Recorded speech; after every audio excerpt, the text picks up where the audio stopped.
everyone. This is Betsy from the Financial Aid Office at Beloit College, and I'm here to talk to you today about your financial aid eligibility and what the next steps are.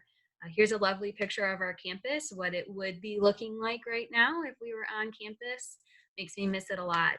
Hopefully we can get back soon. So we're going to be talking today about the next steps for prospective students. So ideally, prospective students listening in would already have their financial aid offer, and we're going to go over a financial aid offer and how to kind of break it down and understand it, and then we're also going to talk about what the next steps are. So my name is Betsy. Like I said, I work in the financial aid office. I've been here about 3 years. And we've been doing these online presentations actually for a couple years now because we have families from all over the country, all over the world, really, with international students. And so not everyone's able to visit our campus. So we've been delivering these for a while. So I'm happy to have already have something set up so we can kind of just transition into this as easily as possible with the campus being closed for the time being or moving online. A few things. So we're going to be talking a little bit about, well, mostly we're going to be talking about Beloit College specific programs, but I'm also going to talk to you today about things that you're going to see across the board at all institutions and what might be specific to Beloit College. Like I said, we're actually going to go over a financial aid offer and break it down. We're going to talk about billing and payment options as well as alternative financing options if there's still a gap between what your family can afford to pay and what we're estimating your out-of-pocket cost will be. And then I'm going to cover briefly some special circumstances with the COVID-19 pandemic. There's going to be lots of changes to people's financial circumstances, so I'll go over a little bit of that at the end of my presentation. But we've had this appeal process every year. We didn't create it specifically for the COVID-19 pandemic impact. So even if you're not experiencing, if you're not being impacted by COVID-19, you still may qualify for a special circumstance. So I'll go over all of that in a little bit. So let's go ahead and kick things off. So the first piece of financial aid that our students typically hear about from Beloit College is their merit scholarship if they qualify to receive a scholarship. So this would be awarded to the student at the time of admission.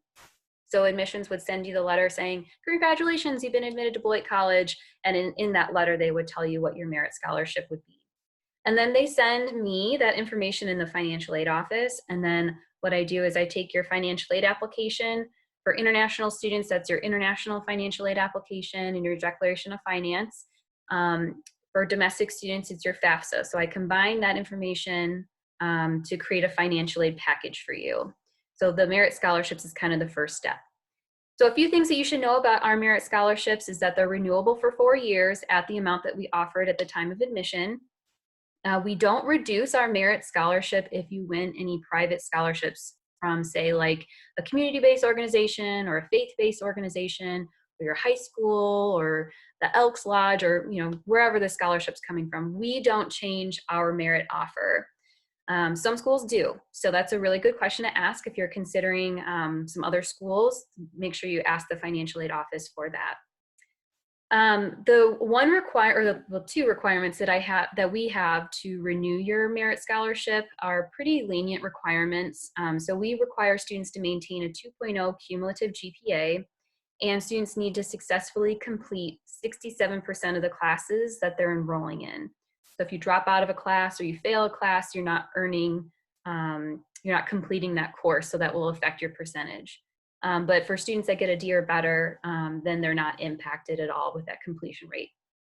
So overall, it's pretty generous. Some schools, especially for like presidential scholarships or top tier scholarships, may have different requirements, like a 3.5 GPA.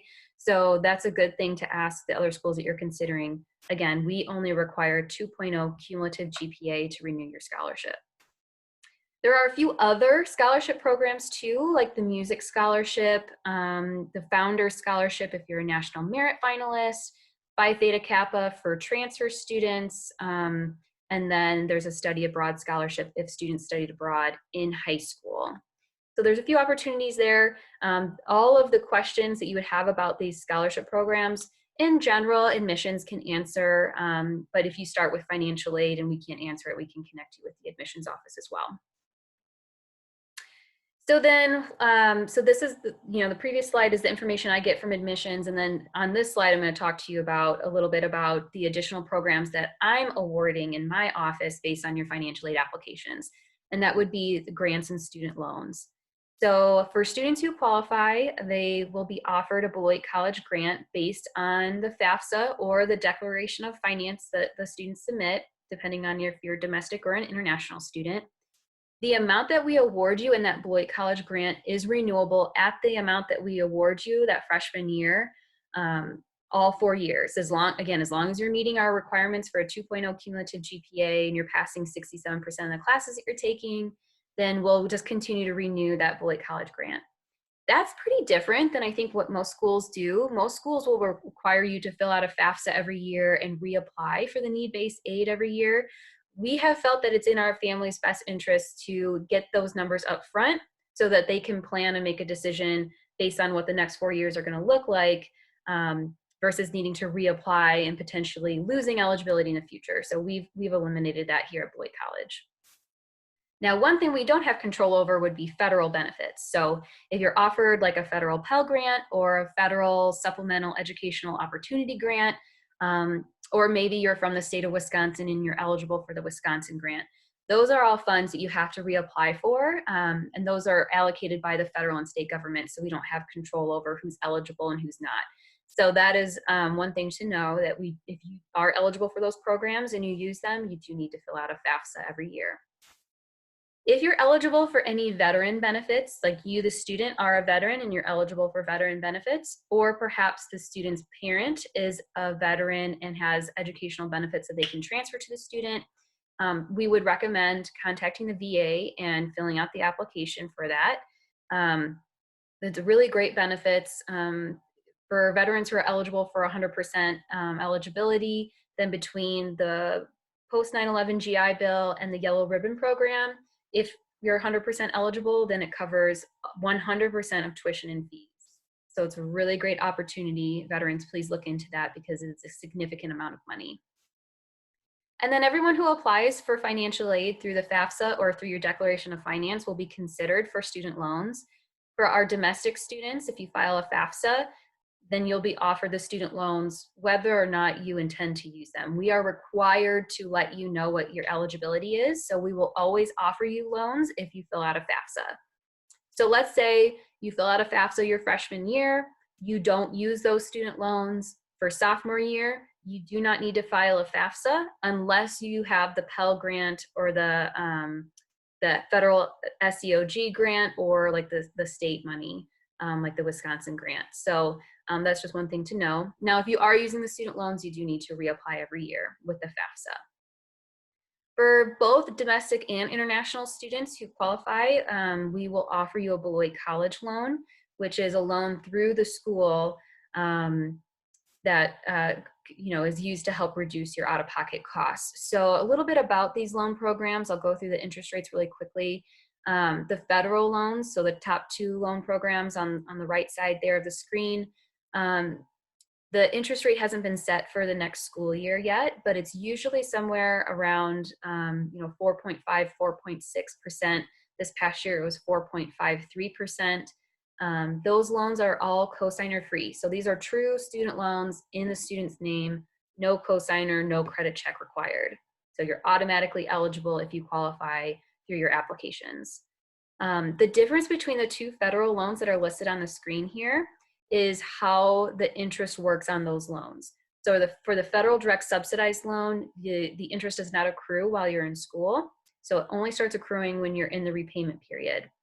And then for the direct unsubsidized loan, it works like a typical loan does, where upon dispersing the money, the interest starts accruing on that loan. For the Beloit College loan, the interest rate is 5%, and that's a fixed interest rate. All of the rates I've talked about so far are fixed.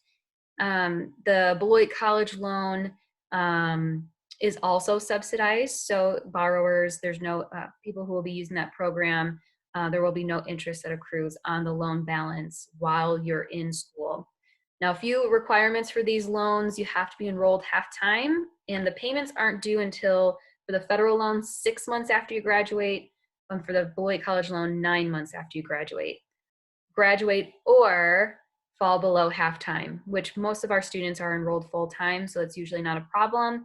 But let's say you take a light semester or you take a semester off, then that's when your grace period of 6 or 9 months begins, and then you'd have to start paying back that loan after that time.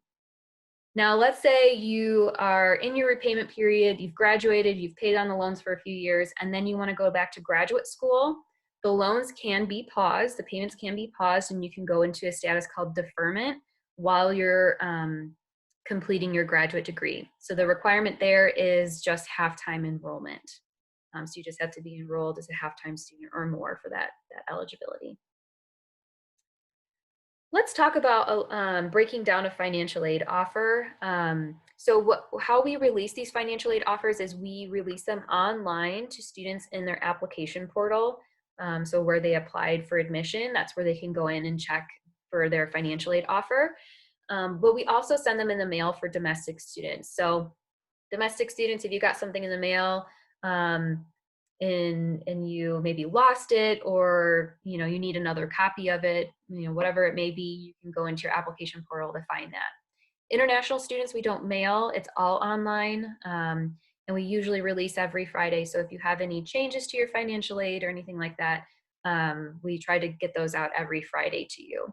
We'll also send you an email when we're posting them in that application portal.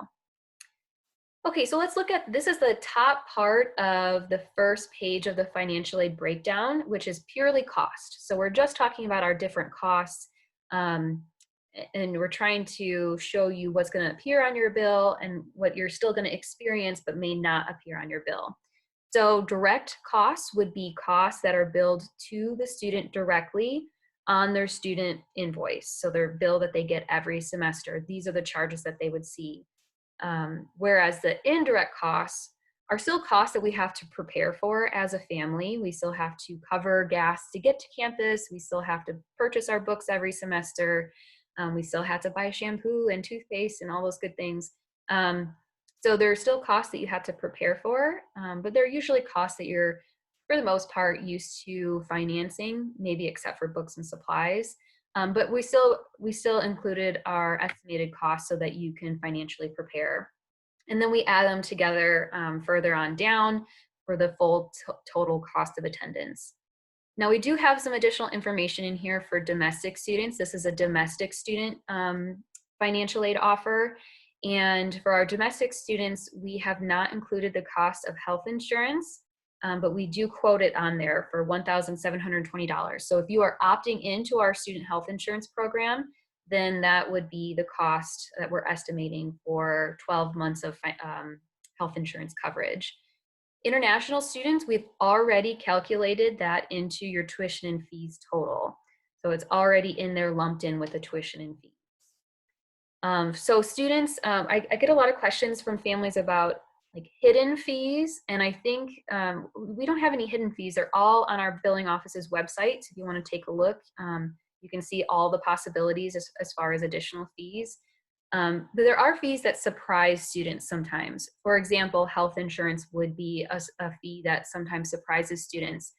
Perhaps they miss the deadline to opt out of the health insurance program, and so we're required by the government to verify that you have health insurance or provide it to you if you don't. So maybe you missed the email and you didn't opt in or out, but because you took no action, we were required to charge you for that health insurance. So please check your email over the summer. We will warn you about the deadlines and what to do when, so that we can avoid any surprises like that. And by the way, the health insurance, that's pretty much how it works across the board, is that we're required students to be insured. So we will provide insurance with, if we don't have any other information proving that you have insurance through like a parent. Okay, so this is the next half of the financial aid offer. So this would be the good stuff. This is the free money. So here on this bottom part of the financial aid offer, we've got the grant and scholarship eligibility. This sample student has a Dean's Award for $15,000, and then a Beloit College grant for $27,367. So these are the two awards that will roll over every year without a FAFSA or a new declaration of finance. So those are just locked in. Once we've made that offer, then that's guaranteed for the next 4 years. Little asterisk to that, some students will be selected for this process called verification. The federal government requires that we spot check some FAFSAs before we release any financial aid eligibility. Doesn't mean you necessarily did anything wrong. You could be a random selection, although they do build in some logic when they select students, so it may mean that there's a mistake on your FAFSA. So after we've verified you, then your financial aid is locked in. How you know you're selected for verification? Well, you can go into your application portal where you submitted your admissions application, and there's a missing financial aid document list. And if we're missing anything from you, we will post that information there. We'll also start reaching out to you over the summer to collect that information if you haven't sent it to us already. So then at the bottom here, we have shown for this student, we've shown them what their net direct costs. So again, their net bill, so their net charge or their direct charges minus their scholarship and grant. This is their net direct cost. So this is what they would be paying to Beloit College for 1 year without student loans. And then on the other side, we've got the total net cost of attendance, which is that net direct cost plus the indirect expenses that we've told you to prepare for at the top of the financial aid offer. So that would be like including your books and supplies, transportation, and other expenses, which are just estimates again. There's no guarantee you'll actually spend those costs. It's just an estimate so that you kind of know what to expect. Okay, so let's go to the next page where we are listing the student's loan eligibility. So this student is eligible because they filed a FAFSA, they're eligible for those 2 federal loans. One note about the federal loans that I didn't really touch on in my previous slide, some students may only see the federal unsubsidized direct loan. There is an eligibility requirement for the subsidized loan. So some students may still see, or some students may only see the federal unsubsidized direct loan for $5,500. So the loan amount is the same for everyone. It's just the portion that is subsidized versus unsubsidized depends on your FAFSA. The Beloit College loan for this student is at $2,500. So again, we as an institution are lending to the student, and then they would pay that back after they graduate. And then we show you what your remaining direct costs are. So what you would owe Beloit College after you use all of the loans that we've listed above. So if you decide to reduce or cancel some of the loans that have been offered to you, that is going to impact this figure, this $12,669 figure. The student loans, if you're accepting them, there are some steps to take, and we will let you know when it's time to accept or decline those loans and to take action on those. We don't really want you working on that until probably no earlier than mid-May. But again, we'll let you know when it's time. And then at the bottom here, this student has a work study opportunity for $2,000. So this is federal work study or campus work study, which is what the program is more commonly known as. We call it a work study opportunity because it's an opportunity for students to earn money through a job on campus. But students have to find that job on their own because they will know what job fits them best. They will know what fits best in their schedule. So it's up to the student to find that job and to put in those hours to earn that money. I think work study tends to be the most confusing component of financial aid because it's listed there. It looks like you get a flat $2,000 when really you have the opportunity throughout the school year to earn up to $2,000. So every campus works a little bit differently with work study. I'll talk in more detail about work study in just a moment. Let's first talk a little bit about how to actually pay that bill. So if I flip back here, so this $12,669 is the estimate of the out-of-pocket cost to Beloit College for 1 year, but we actually bill per semester. So we'll do an invoice for you in July for the fall bill, and then an invoice for you in December for the spring bill. And we do everything online now. So our student account center every student has a student account center, and students will get invites to set up their username and password over the summer. And then to log in, you would go to beloit.afford.com, use the username and password to log in, and then you can see all of this information. So it's live account activity. So if we post a payment or something changes with your financial aid, it is live real-time updates. You can view statements, old statements too, if you need to print something off for, like, let's say you have a scholarship and they need proof that you have charges or that you're enrolled. That could be one way that you do that, is printing a copy of your statement. We have payment plan options in there. We have pay in full options. And then we've got the ability, thankfully, to share account access with other family members. So this is highly recommended. I think I've got a screenshot next. Yes. So this is a screenshot of our test, or our like our dummy student, Minnie Mouse Tin. She owes us $3.83, which is, fake, of course. She's just our test student. But you can see at the top there to the right of her name is a gray box that says Manage Account Access. So students can go in there, click, and add, mom, dad, sister, aunt, uncle, grandma, whoever is helping the student, or whoever the student wants to give access to, their information can be added in there. And then once the student gets, or once the student adds the parent or whomever in there, that person will then get an email to set up their own username and password to log in, so that the student doesn't have to update everyone on when they're changing their password. We all have our own unique logins so that we can log in and get that info. So you can kind of see at the top, there's some tabs there, like summary, account activity, statements, payment plans, and payment plan options. So there's lots of good stuff in here. We actually use a third party to help us manage the payments, and you can call them for technical support, or if you have questions about the payment plan, you can of course call the financial services department for assistance. So again, we're going to do electronic bills issued in July.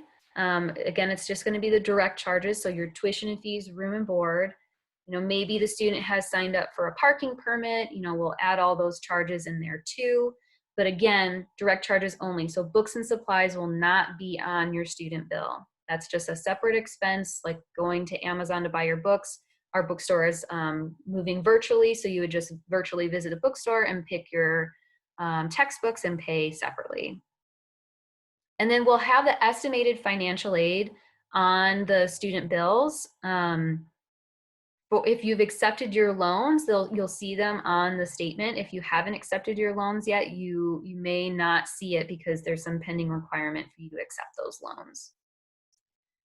For payment options, we give you the option to pay in full before the semester begins. Our due date is the second Friday in August, which I don't know off the top of my head, but it's always the second Friday in August. Or if you can't pay in full on that date, or maybe you've taken a private loan and it won't disperse until a few more weeks, that's okay. We just want you to let us know what you're doing by the due date, so that you don't get a late fee or anything like that. So let's say you can't pay in full, but you want to pay throughout the semester. We would just need you to sign up for the payment plan by when the bill is due. And then your payment plan amount will show as a credit on your bill, so that you are netting a zero balance. If you use a payment plan with us, it's a $45 enrollment fee every semester, but we don't charge interest or anything like that. The only fee for late payments is $150 if we are late on our bill. But again, if you keep us updated and you say, hey, we're working on it, there's something coming, that would be ideal, so that we don't charge you that late fee. Okay, so let's talk a little bit more about the work study program. So again, it's just an opportunity to earn up to $2,000 a year. And we give you the option to, well, I guess by default, students are paid directly, but we give them the option to opt into applying their earnings to their account balance, like as a payment, as they earn every 2 weeks. So some families really want students to be involved in the bill and aware of how much is due, and as they work, their earnings go to chip off, the out-of-pocket cost. But some families say, I think it's better for the student to actually get this money in their pocket, so they're not calling me for money. So we can set it up, whatever way you want it to work. We've made it possible for all of our students to work on campus if they so choose. So even students who don't qualify for federal work study, which is a federally funded program, we have our own college work study program so that anyone on campus can work. And about, majority of our students do. About 60% of our students work on campus. It's a really great resume filler. It's great to get some work experience before we're out there in the real world. And then it also just kind of gives you some pocket change throughout the year. Or, some students, they set aside their earnings throughout the semester so that they have some money for their next semester's books, which is a really great idea. Actually, I'm going to flip back just one more second. I had one last thought. For incoming freshmen, we allow you to, I'm sorry, for incoming freshmen, we have a, what is it called? I'm kind of blanking right now. Job fair, that's what it's called. So at the beginning of first week, which is the week before classes begin, we have a job fair where all of the people across campus who are hiring are available to answer your questions and give you applications and help you kind of discover what opportunities are out there. We also have an electronic job board on the HR office's website where there's always jobs available, throughout the year. Right now it's a little sparse because we're nearing the end of a school year and going into summer, but at the end of summer it'll pick back up again and there'll be more opportunities posted there. Okay, let's quickly talk about some additional financing options. There's a few. So we've got like the Federal Parent Plus Loan Program, which would be a federally backed loan in the parent's name borrowed on the student's behalf. That's a pretty popular program, probably just because most people have heard of it. But the interest rate, it hasn't been set for next year, but this past year it was 7%. And there's a 4.236% origination fee. So, depending on, your credit score and what may be available to you, you may want to investigate your options with a private loan, which would be through the bank of your choosing. So we see lots of loans from, like, for example, Sallie Mae, Wells Fargo, Discover, PNC. There's a whole bunch. We do not limit you. We don't have a preferred lender list, but we do have some assistance on our website to help you get started. So if you visit the financial aid website and you go to types of aid, there's a section for loans, and we will help you try to see who's out there, who could we look at to apply for those private loans. Private loans are generally in the student's name with a parent cosigner, although there are some parent private loans too. So there's a bunch of different ways we can set it up depending on the family's opinion on who should be assuming that debt. And if you need any help kind of wading through your options on what's better, should we do a parent loan or should we do a private loan, please feel free to give us a call. We'd be happy to walk you through that. If you have any prepaid tuition plans or 529 college savings plans or like a Bright Start, now's the time to be contacting your provider to see what the next steps are. Generally, they'll have you just submit a bill to them, and then they will send us the payment directly for that semester. College Illinois works a little bit differently. If you have a College Illinois plan, we invoice College Illinois and then they send us the payment. So yeah, talk to your provider. If you need our assistance in getting those payments in, just let us know. We'd be happy to do that. And then we've got private scholarships too. We have, like I mentioned before about the loan section on our website, under types of aid, we've got a scholarship section, and we've got a huge spreadsheet of all the private scholarships that we are aware of that have reached out to us asking for assistance in advertising their programs. So you can check that out, but there's lots of private scholarship search engines like scholarshipamerica.org, FastWeb, SchoolSoup, scholarships.com. There's a whole bunch of them.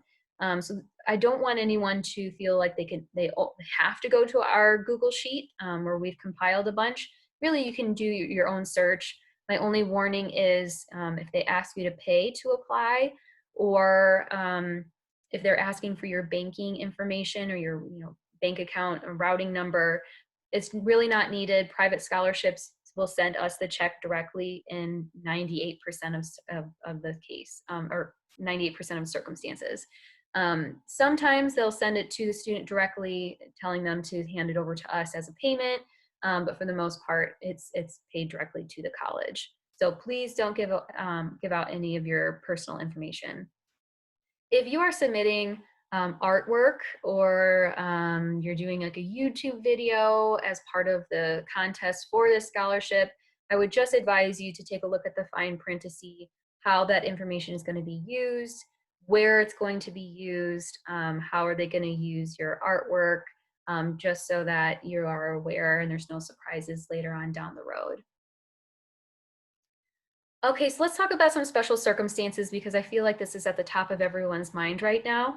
Um, so every year there's the possibility for special circumstances. So when you fill out the FAFSA, it's asking for tax information from 2018, and we're in 2020 now. So a lot of things could have changed since then.